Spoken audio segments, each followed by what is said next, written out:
علي حاج ورسمة ayaa maanta magaalada Kalkacyo kaga dhawaaqay inuu yahay musharax u taagan xilka madaxtinimada ee Puntland sida faahinta warkaan magaalada Kalkacyo nooga soo diray Cabdiraxmaan Cabdullaahi Cabdi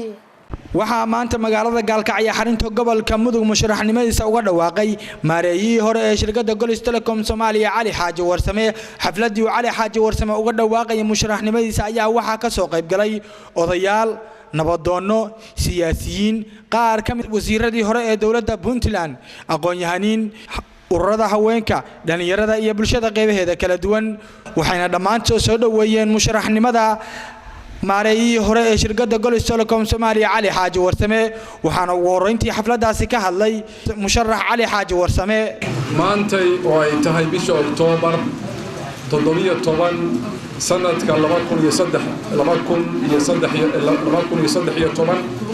oo waafaqsan 12ka bisha barakaysan ee Dhulxijja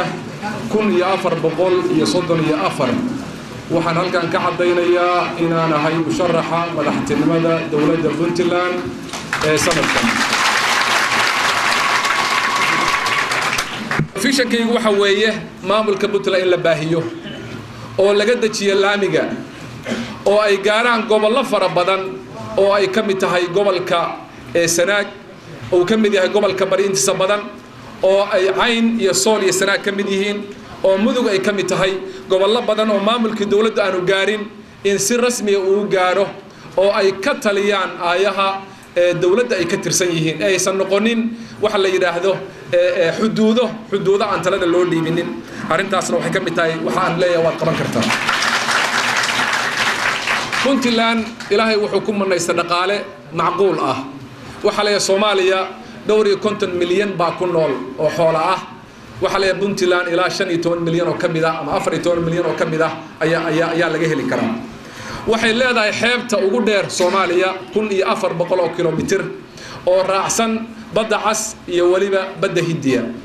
waxay leedahay dhulka ugu khayraad badan ummadda Soomaaliyeed ay la wadaagto ilaahay subhanahu wa ta'ala wuxuu siiyay meesha Soomaaliya ugu istiraatiijiyan ee isku xirta waqooyiga iyo koonfurta iyo bariga iyo galbeedka inaan uga faa'iideeyo arintaas oo Puntland ay noqoto meel lagu kalsoonaado in wax la gashan karo dadka maalka gashadaahi waxay rabaan transparency inuu jiro wax walba inay cad yihiin siyaasaddu wadanka lagu dhaqayo inay cad tahay amni inuu jiro dhaqaale dadku inay diyaar u yihiin inay shaqaystaan inaan Puntland resource-ga ay leedahay oo Ilaahay badiyay aan u ururiyo oo u xisaabiyo shaqadii aan ka soo shaqaynayay 35 sano la soo dhaafay sidoo kale waxa halkaasi ka hadlay nabadoon Yuusuf Xaaji haddii Ilaahay meeshaas adoonaysa nala kula doonayna ku gaarsiiyo rag horena soo maray madaxnimada Puntland waxa la yiri wiilashaada adigu ma kala jeclin iyaga iska kala jeclaysiin ana intaasaan ka ayri hadalkii waxaan kaga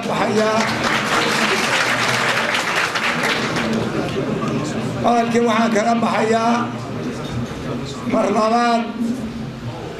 ilaahay waxaan ka baryaynaa jidka mustaqiimka inuu ku toosiyo aakhiradeenna iyo adduunkeena ilaahay inuu hagaajiyo madax wanaagsan in hagtan ilaahay waxinuu ku dhiibo oo cali kow ka yahay Cabdiraxmaan Cabdullaahi Cali telefishinka caalamiga ee Somali Channel Kalkacyo